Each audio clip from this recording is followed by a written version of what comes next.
அன்பு ஒரு காலம் ஒழியாது. ஆங்கிலத்துல லவ் நெவர் ஃபெயில்ஸ் அப்படின்னு. அல்லேலூயா.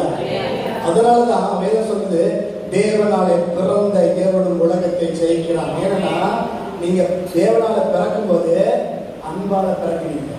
Because God is love. You are born out of love of God.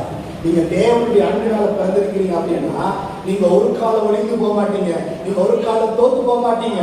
You cannot fail as a Christian, born again Christian. You cannot fail. Hallelujah. உங்களால தோற்கவே முடியாது. அதுதான் வேதத்தின் சத்தியம்.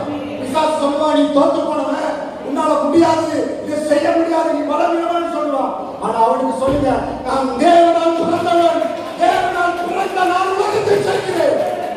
எங்களுடைய விசுவாசமே உலகத்தை ஜெயிக்கிற செயல். ஹல்லேலூயா. பிரம்மசந்தரக. ஹல்லேலூயா. இந்த ஒவ்வொருத்தரும் தேவனுடைய வித்தினாலே பிறந்தவர்கள்.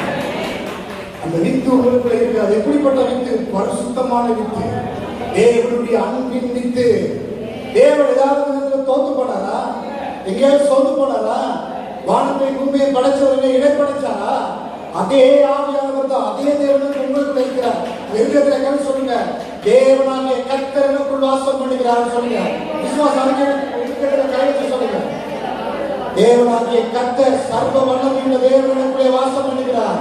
நான் அவருடைய வித்து, நான் உலகத்தை ஜெயிக்கிறேன். ஆமென்.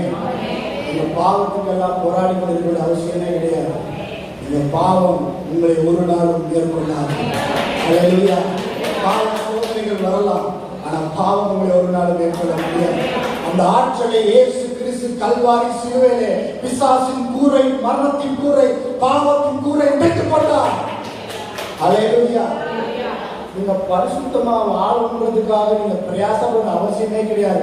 ஏன்னா நீங்க பிறந்ததே பரிசுத்தமானதான். ஹல்லேலூயா. நீங்க பிறந்த இடமே மகா பரிசுத்த ஸ்தலம். ஆண்டவராகிய இயேசு கிறிஸ்து அவர் சிலுவையில மரிக்கும் பொழுது, அவர் குத்தப்படும் பொழுது ஆலயத்தின் திரைச்சலை கிழித்தது. மகா பரிசுத்த ஸ்தலத்துக்குள்ள போகிறதுக்கான அனுமதி அங்கே கிடைக்க எல்லாருக்கும் அந்த ஆக்சஸ் வந்தது. ஆமென். அவர் தம்முடைய மாம்சத்தின் திரை வழியாய் புதிதும் ஜீவன்மான புதிய மார்க்கத்தை எங்களுக்கு உண்டு பண்ணியிருக்கிறார்.